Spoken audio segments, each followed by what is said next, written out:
अर्जुन और राहुल दोनों बचपन के दोस्त थे। स्कूल की पढ़ाई दोनों ने साथ ही पूरी की। अब कॉलेज की डिग्री भी दोनों ने साथ साथ ली। लक की बात तो यह है, देखो दोनों दोस्त को एक ही कंपनी में अच्छी नौकरी भी मिल गई।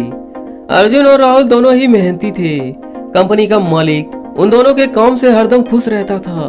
समय अपने रफ्तार से गुजरता गया। यही कहें 2 से 3 साल बाद राहुल को कंपनी का मैनेजर बना दिया गया। अर्जुन आज भी एक जूनियर कर्मचारी ही था।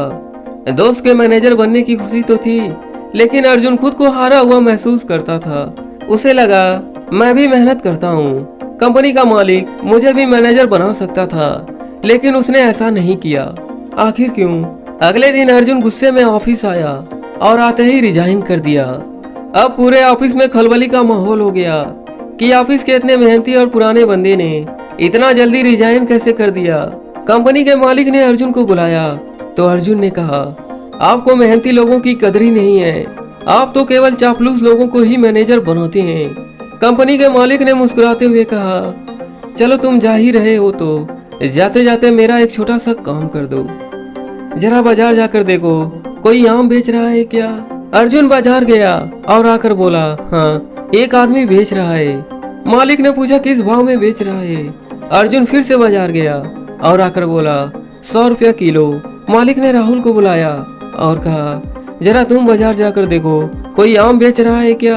राहुल बाजार गया और आकर बोला, बाजार में केवल एक ही आदमी आम बेच रहा है, 100 रुपया किलो भाव बता रहा था। मैंने जरा मोल भाव किया तो 10 किलो 800 रुपये में देने को तैयार है।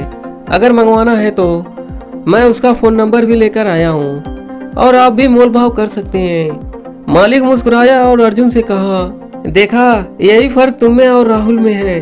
वैसा तुम मेहनती हो यह बात मैं अच्छी तरह से जानता हूँ, लेकिन इस पद के लिए राहुल तुमसे ज्यादा उचित है। अर्जुन को सारी बात समझ में आ गई और उसने रिजाइन वापस ले लिया और फिर से कंपनी में काम करने लगा। दोस्तों, यह अर्जुन वाली समस्या हर इंसान के साथ है। जब हम किसी को मेहनत करते हुए देखते हैं तो यह सोचते हैं कि मेहनत तो हम भी करते हैं, लेकिन हमारी किस्मत अच्छी नहीं है। कभी हालात तो कभी किस्मत दोनों को ही दोष देते हैं। कभी उस सफल इंसान और खुद को नहीं देखते।